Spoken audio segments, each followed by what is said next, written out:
Well, is it time that we pass judgment on the judge?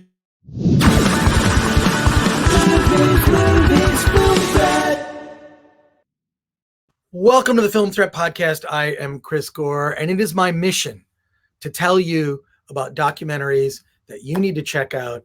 And this one, The Judge, Character Cases and Courage, is one that you need to see. It really, while it's a historical documentary, also grapples with issues that resonate to today. I'm excited to introduce onto the show Robert Griffith, the director, and Al Calderaro, the producer of the documentary. Welcome to the Film Threat Podcast, gentlemen. Thank you. Thank you. What led you to discover? First of all, I'm a big fan of historical documentaries, and especially ones that involve a lot of archival footage. So, what is even the entry point to talking about Judge Merhige in this? And I hope I pronounced his name correctly. Yes. What was the entry point? It has to be so daunting to look. You have all this archival footage, and you have obviously the history of these cases, which is well documented. But how do you break that down into this very taut and tight documentary? Well, the thing we finally had to do, because there's so much material, then I'm going to throw this over to Bob. There's so many cases, so many high-profile cases that it was involved in. We picked three that still had resonance today, because obviously the segregation issue we're still dealing with. The Keepone case was an environmental disaster, and the judge's solution to that basically established a model of how people deal with those situations today. And the same is true with the Dalcon Shield case. His model for settling that case is still in use today. So that's why we focused on those three, because we had so many that it's like, well, what do you do? And so then after we kind of figured that out, then the process of editing began, and that Bob can fill us in. Adding to that, we had a lot to pick from, but we only had obviously a limited amount of time. Right. So all of this material, all the archival material, was loaded into the system as we went along for a couple of years. And the process was a process of elimination, putting in, taking out, and building the story around all of that. But like Al just said, there were so many cases, but we could only, to a degree in depth, get into just a few. But I think we highlighted quite a few throughout the documentary just by mentioning. But as you, I'm sure, well know, the editorial process on a documentary, you're constantly moving in, massaging, changing, putting things in that may not be there a month later. Something else will bump it, that type of thing. So, yeah, the editorial process started early. Actually, it started almost from the beginning. And that's the way I like to work. As material comes in, rather than letting it stack up, and then you try to get to it at the end or near the end, and you're not fresh with it. I like to be familiar as we move through the process. And pretty much that's the method. Yeah.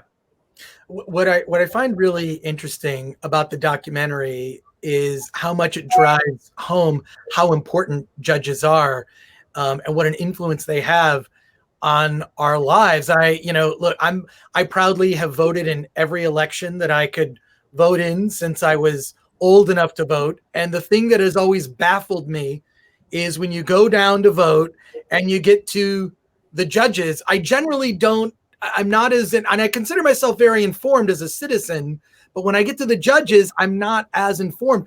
You really get a sense through a judge, and especially through your documentary, how the character of a judge and how their decisions give you some insight into their thought process. What did you learn about the thought process of Judge Merhige based on his decisions, which are a matter of public record?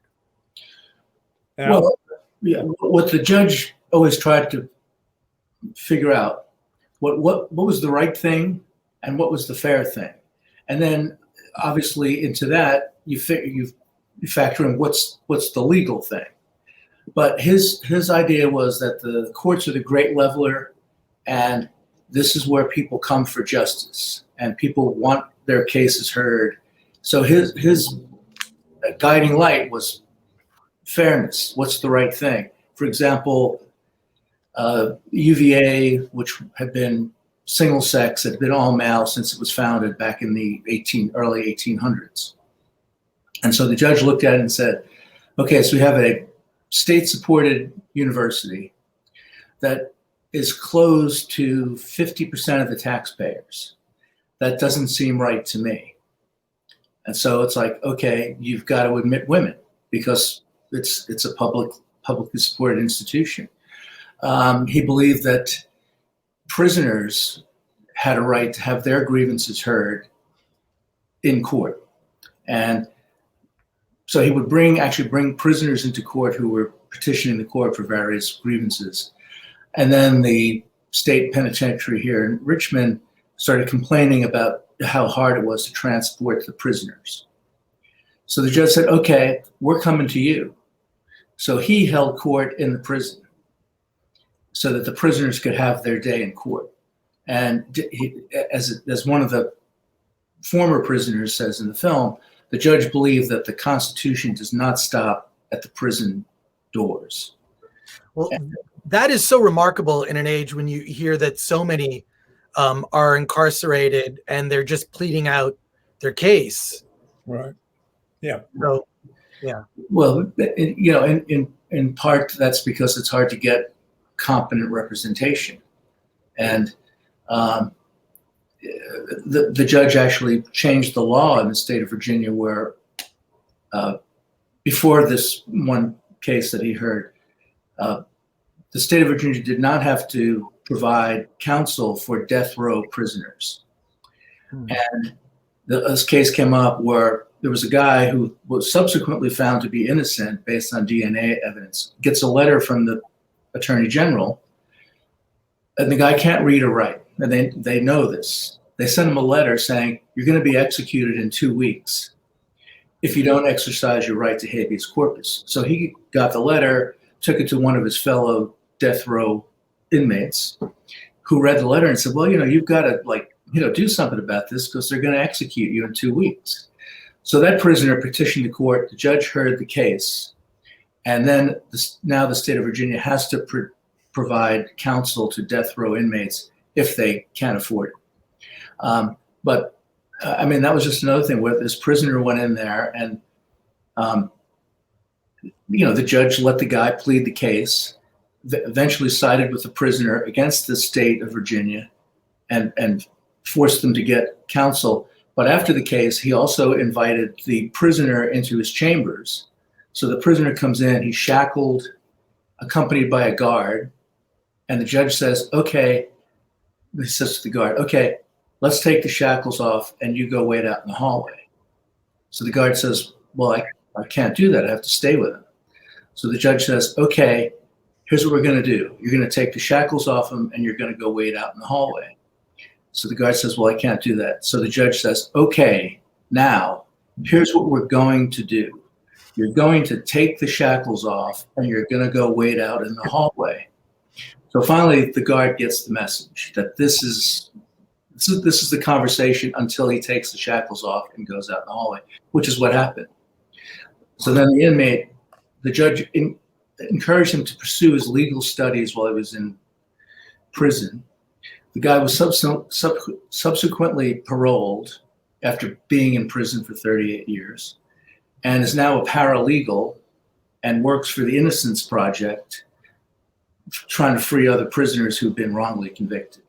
I'm aware of the Innocence Project. That's an amazing. That's a documentary unto itself. The story that you just told. There you've got a spinoff there. Well, that's the issue that we had to deal with because we had, like 15 cases like that. Wow. I'm really curious now.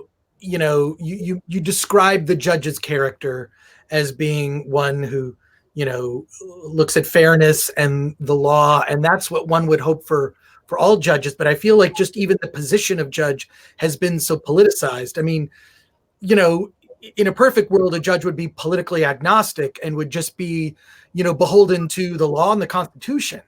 But so much is politicized about judge appointments. Merhige seemed very much that kind of old school judge.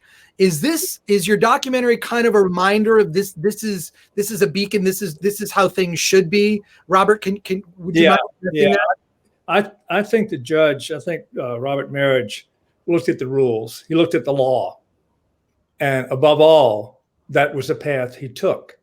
I'm shortening that because it's quite complex. If you look at what's been going on for the past few years, people sandbagging subpoenas, you could go on and on about not going by the rule of law.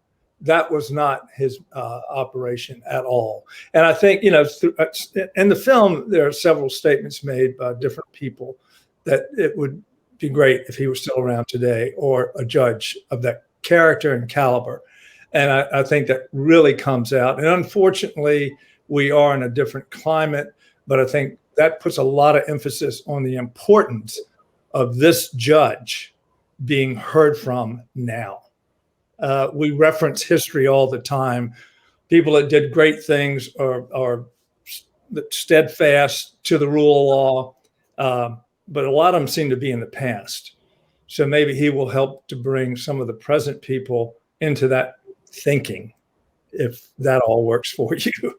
But yeah, very, very important mindset, a very important person to the rule of law, separation of powers. Well, gentlemen, it's a remarkable documentary. The judge character case is courage. I want to thank you for talking to me on the Film Threat podcast.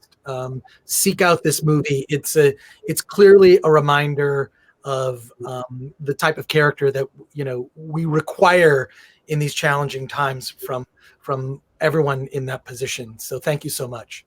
Thank you. Yeah.